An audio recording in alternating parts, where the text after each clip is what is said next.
নমস্কার বন্ধুরা, the foodie singer থেকে আমি সর্বরী।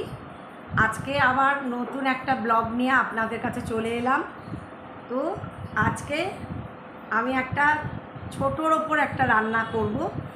এটার একটি ননভেজ আইটেম হবে। সেটা রুটি পরোটা সব কিছু দিয়েই খেতে পারা যায়, কোনো অসুবিধে নেই। তো এখন আমি বলছি না নামটা, আমি রান্নাটা যখন করব তখনই আপনাদের কাছে ওটা নামটা বলে দেবো আর কি। কেমন? তাহলে আমরা এবার রান্নাঘরে যাই, গুটি গুটি পায়ে রান্না স্টার্ট করি।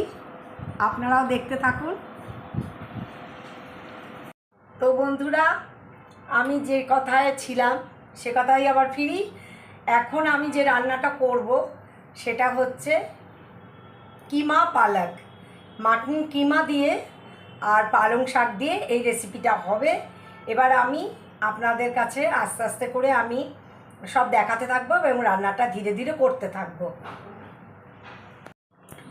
তো দেখুন, কড়াই বসিয়ে দিয়েছি, কড়াইটা গরম হোক ততক্ষণ আমি আপনাদের বলি যে এই রান্নাটা করতে আমার কি কি লাগবে।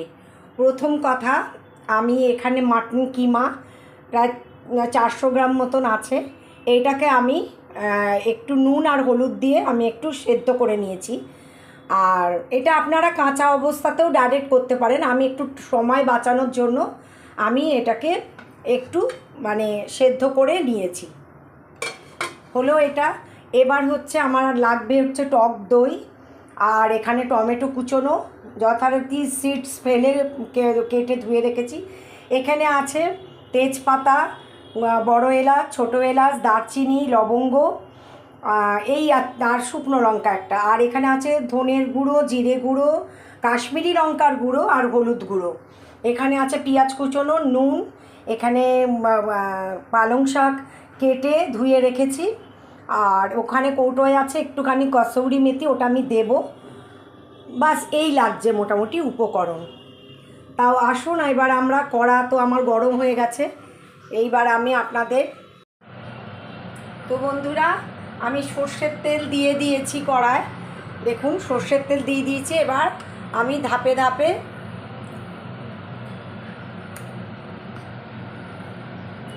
মশলাগুলো সব ছেড়ে দেবো। আগে শুকনো লঙ্কা দিয়ে দিলাম, তেজপাতাগুলো দিয়ে দিলাম, আর গোটা গরম মশলাটাও দিয়ে দিলাম। এইবার এটাকে আস্তে করে একটু কয়েকটা সেকেন্ড আমি একটু ভেজে নেব। তারপর পেঁয়াজটা আমি ছেড়ে দেবো।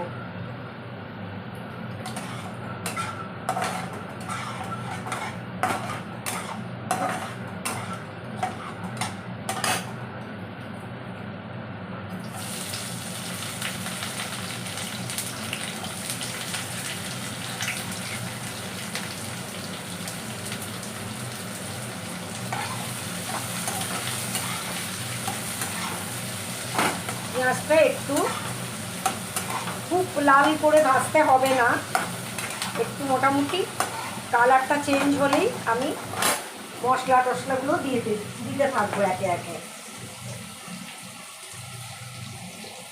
পেঁয়াজটা আমার মোটামুটি ভাজা হয়ে গেছে।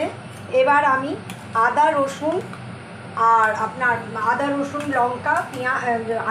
লঙ্কা এইটা আমি বেটে নিয়েছি।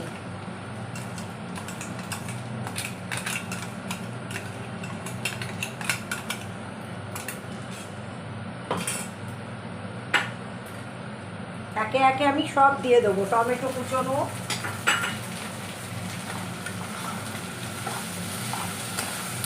ভালো করে আমি এটা কষবো যতক্ষণ না আদা রসুনের কাঁচা গন্ধটা চলে যায়।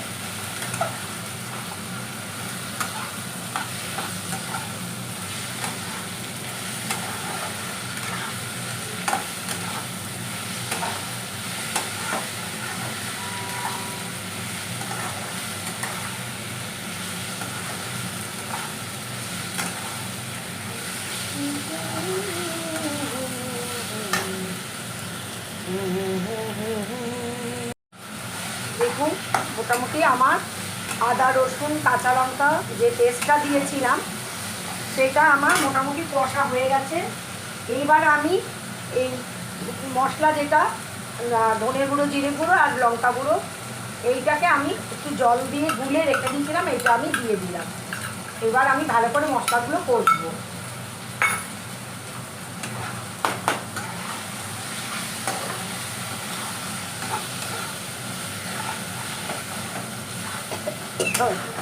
সরি, দেখুন বন্ধুরা, আমার মোটামুটি মশলার কালারটা এরকমই আস্তে আস্তে হয়ে উঠেছে।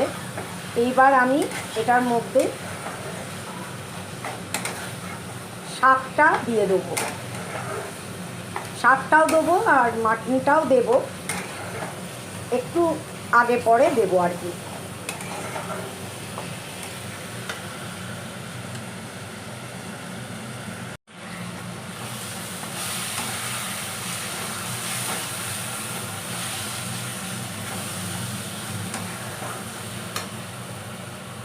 বন্ধুরা, এবার আমি এর মধ্যে ফ্যাটানো টক দই আছে, এটা দিয়ে দেবো।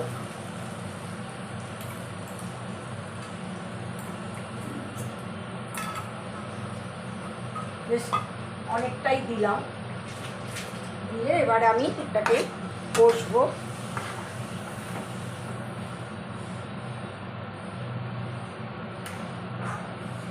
আঁচটা একদম কমিয়ে দেবো, দইটা ফেটে যেতে পারে আমার। এবার এর মধ্যে আমি লবণ দেব। এতক্ষণ আমি কিন্তু কোনো লবণ ইউজ করিনি, অল্প মাটনে সেদ্ধ করতে অল্প দিয়েছি, আর এইটা আমি এখন দিয়ে দিলাম। That's it. আমি আমার হাতের আন্দাজে করি আর কি, যেহেতু আমি বহু বছর রান্না বান্না করছি, রেগুলারই তো এটা চলে আমাদের জীবনে, বিশেষ করে যারা হাউস ওয়াইফ তাদের জীবনে তো এই জিনিসটাই চলে।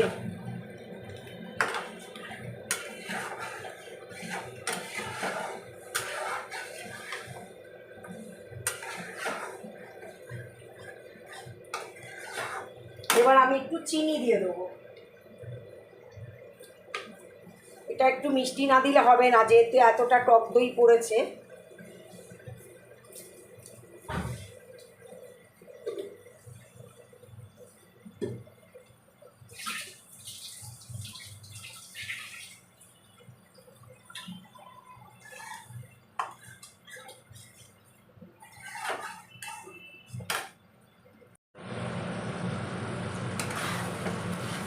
দেখুন বন্ধুরা, একদম 4-5 দিয়ে তেল ছেড়ে দিয়েছে।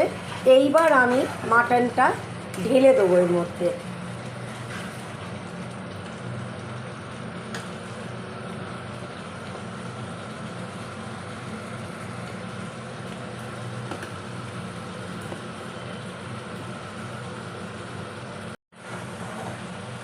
এবার মাটনটা এর মধ্যে দিয়ে দেবো।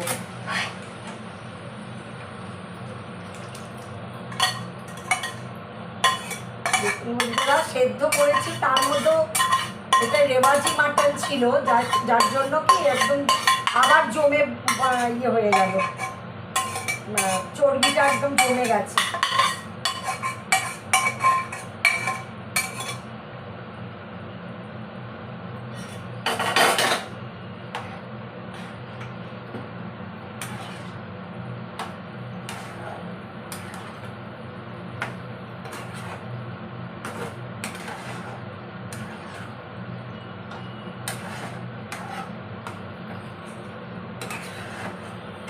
ভালো করে একটু মাটনটা দিয়ে আমি একটু ভালো করে কষিয়ে নেব। এইসব রান্নাগুলো যত একটু সিম করে করবেন ততই খেতে ভালো হবে।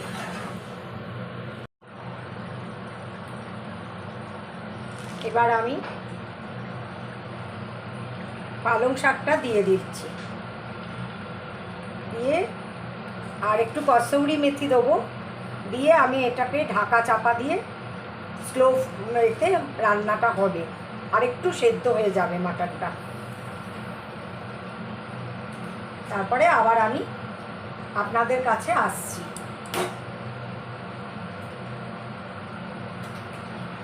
अभी मुझे जहाँ जाइएगा, जहाँ जाइएगा वहाँ पाइएगा अभी मुझे, जहाँ जाइएगा, जहाँ जाइएगा वहाँ आइएगा अभी मुझे। দেখুন বন্ধুরা, আমার কিমা পালক একদম ডান। আমি একটু হালকা একটু গ্রেভি গ্রেভি রেখেছি, যাতে রুটি টুটি দিয়ে খেতে গেলে তো খুব শুকনো হয়ে গেলেও আবার অসুবিধা, তাই জন্য আমি এই রকম ঝোলটা এই প্রপোর্শনে রাখলাম। এইবার এটা আবার আস্তে আস্তে আরও বসে যাবে। আপনারা বাড়িতে বানিয়ে দেখবেন যেটা কীরকম লাগে, যদি ভালো লাগে আমাকে জানাবেন, এই আর কি, তাহলে আমার ভালো লাগবে আর কি।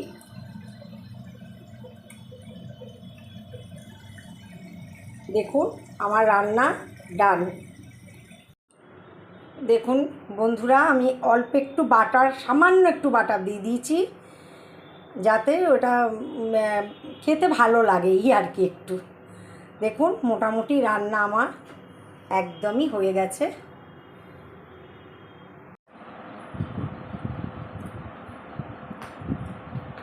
তো বন্ধুরা, আমার রান্নাটা দেখলেন, তো আপনারাও বাড়িতে করে দেখবেন কেমন হয়।